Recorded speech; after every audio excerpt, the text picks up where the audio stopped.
ધોરણ 12ના સાયન્સના અને મેથ્સના વિદ્યાર્થી મિત્રો, બરાબર ને? સમજ્યા? હવે સમજવાનું શું છે તો આપણે ચેપ્ટર ચાલે છે વિકલિતના ઉપયોગો 6.5 પહેલાંના ઉદાહરણ નંબર 40, બરાબર ને? 39 સુધી ગણી દો, આપણે એના ધ્યાનથી જોયું છે. હવે 40 નંબરનું ઉદાહરણ છે. વિધેય fx બરાબર આપેલું છે, -1 થી 1 આપે છે, એટલે કે વૈશ્વિક મૂલ્ય જોઈશે. વૈશ્વિક મહત્તમ તથા ન્યૂનતમ મૂલ્ય શોધો. તો શું કરવાનું? દરેકને યાદ આવી જવું જોઈએ. શું કરશું? બોલો. fx બરાબર આપણી પાસે આ રકમ છે 12x⁴ x⁴/3 -6x⁴1/3 આવી આપણી રકમ છે. તો હવે આનું શું કરવાનું કીધું નહીં તમે? વિકલન કરવાનું ને. હા, f' બરાબર વિકલન કરીએ તો શું થશે? 12m ને m ઘાત આગળ આવી ગઈ, ઘાત આગળ એક્સની કેટલી થશે? 4/3 -1, બરાબર, -6m ને m 1/3 આગળ આવ્યા, એક્સની 1/3 -1, બરાબર. પહેલું સ્ટેપ, ઘાત આગળ 1 ઘાત ઓછી કરી, બીજું કાંઈ કર્યું નથી. હવે કેટલા થશે અહીંયા? તો આ 4, આ 3 ચોક 12, એટલે 4 ચોકના 16 થઈ થશે. અને એક્સની કેટલી ઘાત થશે? તો લસા લઈએ, આ 4 અહીંયા લસા લઈ લઈએ એટલે બાદબાકી થઈ જાય, એટલે 1/3 વધે. સમજાય ને? 1/3 કેવી રીતે? અહીંયા લસા લઈ લીધો એટલે 4 માંથી આ 3 જતા રહેશે, એટલે 1/3 વધશે, માઇનસ આ 6 દુના 12 2 થશે, એટલે 2, અને એક્સની કેટલી આવશે? લસા લઈશે એટલે -2/3. સમજાય છે કેવી રીતે? 1/3 -1 લસા લીધો 3, એટલે 1 - 3 -2/3. સમજ્યા? હવે શું થાય? તો 16x⁴ -2, અને આ એક્સની કેટલી ઘાત છે? તો 2/3 છેદમાં લખી શકીએ ઋણ ઘાત હટાવવા માટે. હવે શું કરીશું? તો 2 કોમન લઈશું. દેખાય? કોમન 2 કોમન છે. વધશે શું? 8x⁴ થાય. x⁴ -1 છેદની અંદર કેટલા આવશે? છેદના કેટલા આવશે? એને છેદના આવશે x⁴. હવે શું કરીએ છીએ? તો આના લસાના રૂપમાં લખીએ છીએ 2m ને m. અહીંયા આ લસા લઈ લઈએ. સમજો, અહીંયા લસા લઈએ છીએ. x⁴ લસા આવ્યા. સમજો બરાબર? x⁴ લસા. આ પદ અહીંયા ગુણાશે, એટલે આધાર સરખો ઘાતનો સરવાળો x⁴ આ અને +2/3, એટલે એક્સની કેટલી ઘાત થશે? 3/3, એટલે 1 ઘાત, એટલે એક્સ જ વધશે અહીંયા, -1 કૌંસ પૂરો થઈ ગયો. હવે આના આ રીતે લખવો લખી શકાય 2x⁻² કૌંસમાં 2x - 8x છે, 8x - 1, બરાબર. હવે મહત્તમ અને ન્યૂનતમ મૂલ્ય માટે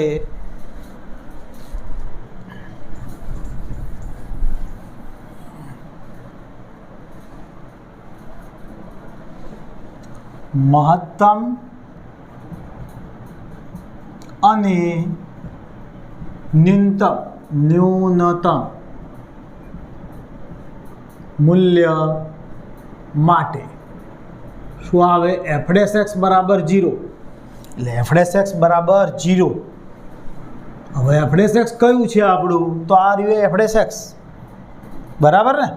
તો આના ઉપરથી 2x⁻² અને બીજી રકમ છે 8x - 1 બરાબર 0.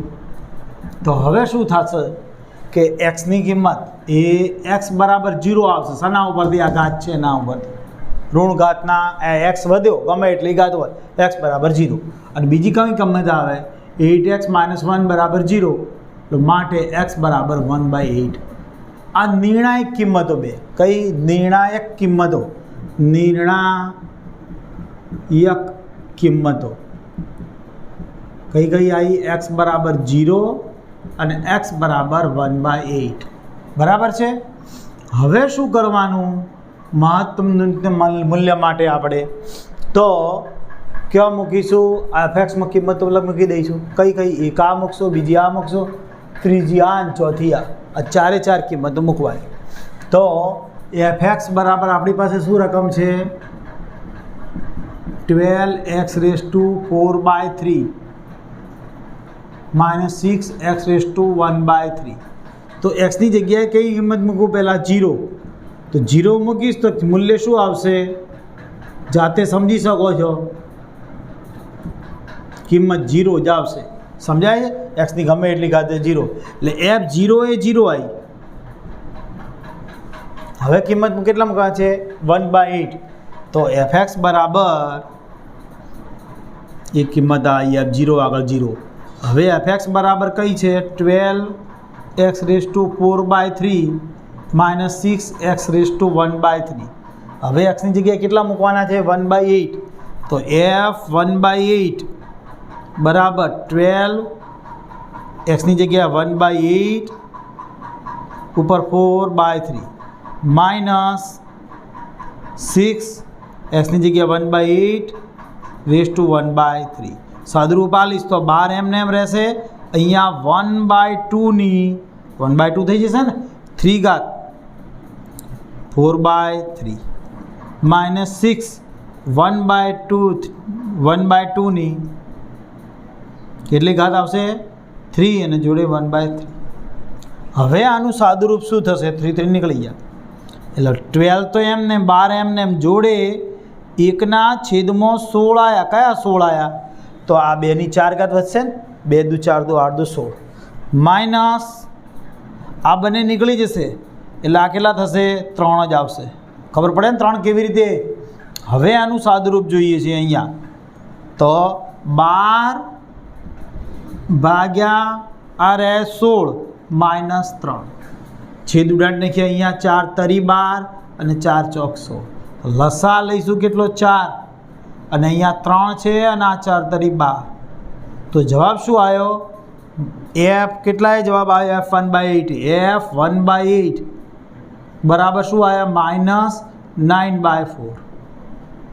આ બે કિંમતો મળી ગઈ. હવે કઈ કિંમત લેવી છે આપણે? તો 1 આગળ અને -1 આગળ. તો એ બે કિંમતો આપણે લઈએ ધ્યાનપૂર્વક. એફ એક્સ બરાબર આપણી રકમ શું છે? તો 12x⁴ માઇનસ 6x⁴ એક્સની જગ્યાએ કેટલા ભરવાના છે? 1 અને -1 1 ભરીએ. F1 બરાબર તો 12 1ની 4/3 માઇનસ 6 1ની 1/3. તો સાદુરૂપ આલશો તો આ 12 જ થશે. 1ની ગમે એટલી ઘાત 1 જ થશે. આ 6 જ થશે કે 1ની ગમે એટલી ઘાત.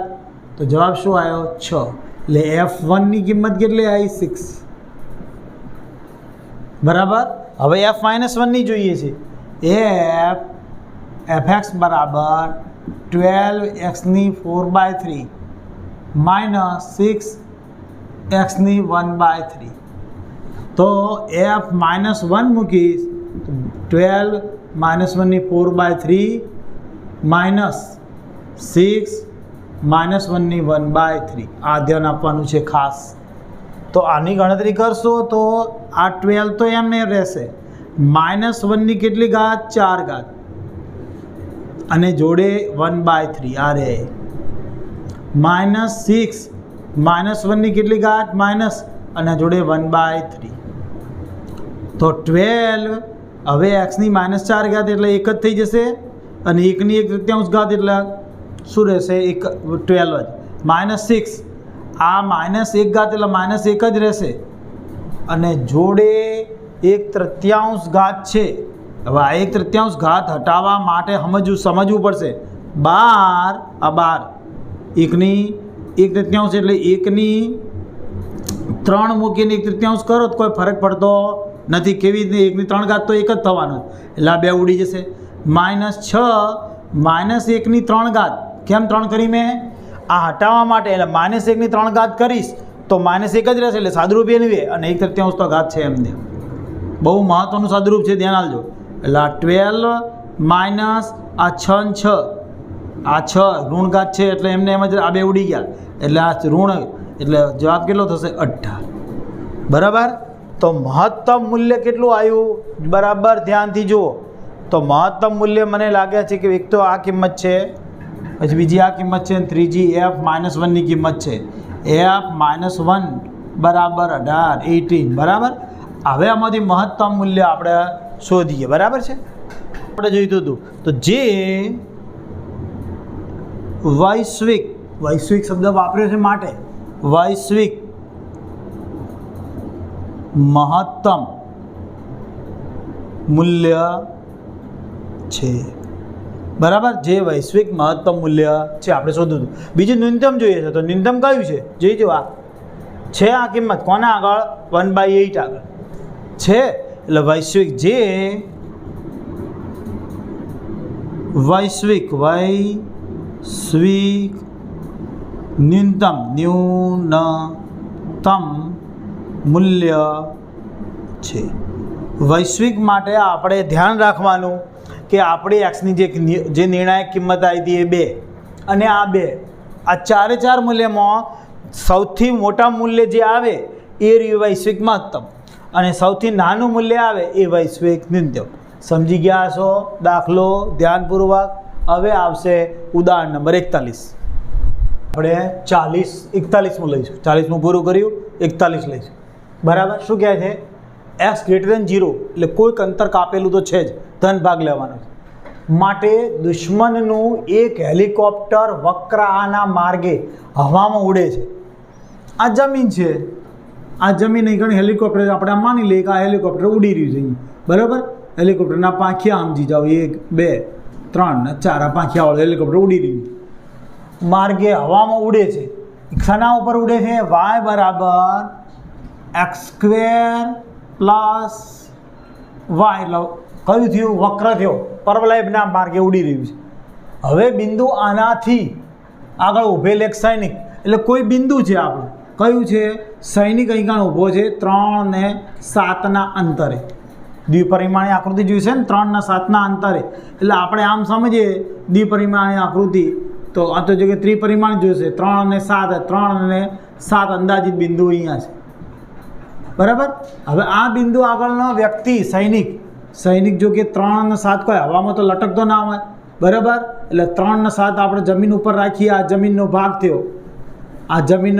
3 અને 7 આગળ કોઈ સૈનિક છે તો હોય તો એકદમ નજીક, જ્યારે હેલિકોપ્ટર એકદમ નજીક હોય ત્યારે નિશાન તાકી નીચે પાડવા ઈચ્છે છે તો તેમની વચ્ચેનું અંતર શોધો। એટલે કયું? ધારો કે વક્ર, આ વક્ર છે આપણો, વક્ર પરનું બિંદુ કયું આવે? તો x અને આ yની જગ્યાએ x² + 7 છે। વક્ર ઉપર એક બિંદુ છે જ, હેલિકોપ્ટર એવા માર્ગે આમ ઉડી રહ્યું છે, પરવલય આકારના માર્ગે ઉડી રહ્યું છે બરાબર। હવે આ વક્ર જે ખરો આપણો x² છે એટલે આવી રીતના માર્ગમાં ઉડી રહ્યું છે હવે હેલિકોપ્ટર બરાબર। તો હેલિકોપ્ટર ધારો કે વક્ર પરનું બિંદુ આ હવે બીજું બિંદુ કયું છે? બીજું બિંદુ છે 3 અને 7। હવે બે બિંદુ વચ્ચેનું અંતર, આને ધારો કે આપણે A ધારીએ, આને P ધારીએ, તો ધારો બે બિંદુ વચ્ચેનું અંતર, બે બિંદુઓ વચ્ચેનું અંતર AP નો સ્ક્વેર બરાબર આપણે ભણ્યા છીએ શું આવશે? x - 3નો વર્ગ પ્લસ શું આવશે? x² + 7 નો વર્ગ। સૂત્ર ખબર છે ને? x1 - x2 plus y1 - y2 નો સ્ક્વેર। આ AP નો સ્ક્વેર અને આ fx વિધેય કહી શકીએ આપણે, કહી શકીએ ને? x - 3નો સ્ક્વેર પ્લસ x ની 4 ઘાત। કેમ? આ બે ઉડી ગયા એટલે x ની 4 ઘાત। આ આપણું વિધેય થઈ ગયું બરાબર। હવે આ વિધેયનું શું કરવું પડે? x કેમ મૂક્યો? x નું વિધેય છે, હવે આનું વિકલન કરાય, આપણને ખબર છે। તો x - 3નો સ્ક્વેરનું વિકલન શું થશે? ઘાત આગળ આવતી રહેશે અને એક ઘાત ઓછી થયો, પછી અંદરનાનું વિકલન તો 1 પ્લસ આની કિંમત શું થશે? 4x ની 3 ઘાત। હવે અહીંયા શીખવાનું છે f' બરાબર, બુકમાં ડાયરેક્ટ આપી દીધું, ધ્યાન આપજો, एफ डैश एक्स बराबर 4x³ देखाई है आपने 4x³ प्लस 2x અને -6 હવે 4 ઘાત છે ધ્યાન રાખજો વર્ગ નથી આ 4 ઘાત છે હવે આના અવયવ નક્કી કરવા પડે કયો અવયવ છે તો આની અંદર રકમની અંદર શું મૂકવું પડે આની અંદર x બરાબર 0 x बराबर प्लस और -1 x बराबर प्लस और -2 प्लस और -2 x बराबर प्लस और -3 मुक्तो जे जग्याए 0 आवे ए आपणो अवयव छे तो 0 मुक्तो जो 0 मुक्तो तमने खबर पड़ी जाए -6 आवे बराबर ने तो x की किंमत 1 मूकीए छीए 1 मूकीए समझो अहींया x की किंमत 1 मूको छो तो शुं थशे आ 4 अने आ 2 અને આ -6 એટલે 0 થઈ ગયો मतलब શું થયો કે x માઇનસ અવયવ છે શું અવયવ છે x - 1 તો આના અવયવ પાડવા માટે આપણે x બરાબર 0 લેતા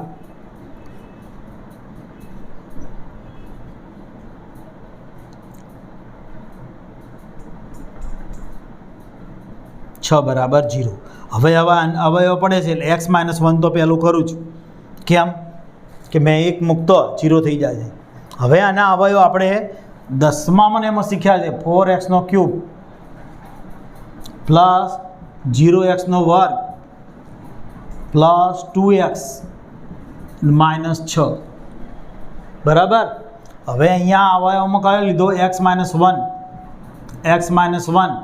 અને x - 1 તો અહીંયા કેટલા મૂકશું 4x² મૂકીએ અહીંયા 4x² એટલે 4x³ થઈ જાય ભણ્યા છે ને આવો હવે અહીંયા ગુણીએ છીએ -4x² તો આ પદને કાઢી નાખવા માટે અહીંયા 4x² 0 કરવા માટે એટલે 4x અહીંયા મૂકીશ એટલે 4x² થયો -4x હવે છે અહીંયા 2 અને આ ઋણ મૂક્યા એટલે +6x એટલે +6 અહીં મૂકાશે એટલે -6 એટલે હવે શું પડે આપણે x - 1 બીજા કૌંસની અંદર શું આવ્યું આ 4x² प्लस 4x અને પ્લસ 6 બરાબર 0 બરાબર સમજ્યા પહેલા 1 લાયા x - 1 શાના આધારે x ની જગ્યાએ આ રકમમાં 1 મૂક્યો એટલે 0 થાય એટલે x - 1 અવયવ કહેવાય પછી આના અવયવ પાડીને આ કિંમત લીધી જે બુકમાં નથી આપેલું ધ્યાન આપજો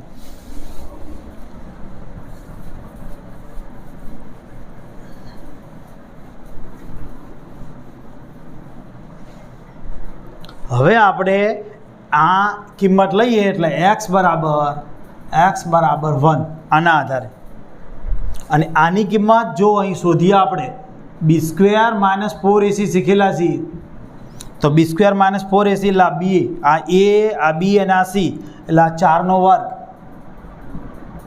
-4 જોડી 4 અને આ 6 સાદરૂપ આલો <0 આવશે જે શક્ય નથી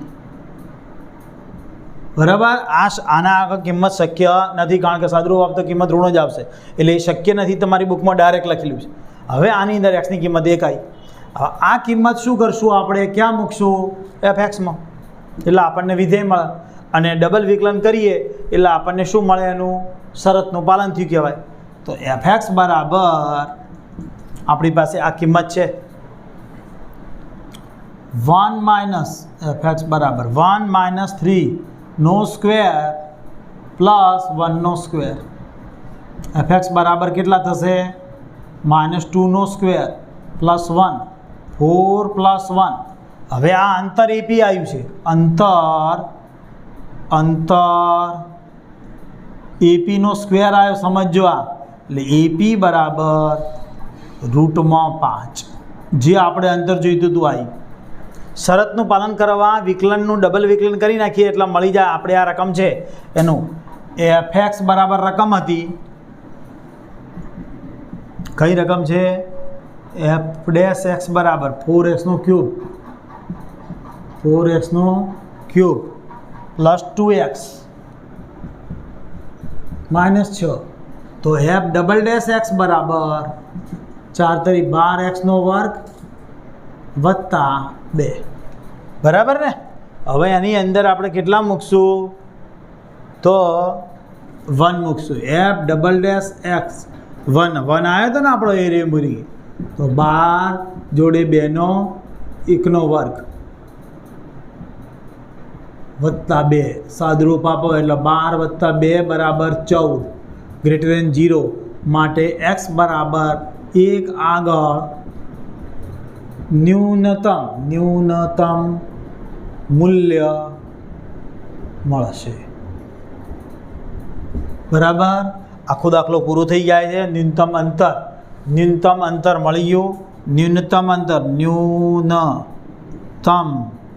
અંતર બરાબર √5. આપણું છેલ્લું આ ચેપ્ટરનું કયું ઉદાહરણ 6.5 પહેલાંનું 41મું ઉદાહરણ પૂરું કર્યું. બરાબર. જો બુક કરતાં અલગ રીતે એટલે મીન્સ કે બુકમાં અમુક સ્ટેપ નથી આપ્યા, અમે બધા સ્ટેપ બતાવ્યા, ધ્યાનથી ગણવાનું. હવે આવતા લેક્ચરમાં મળીશું. બરાબર.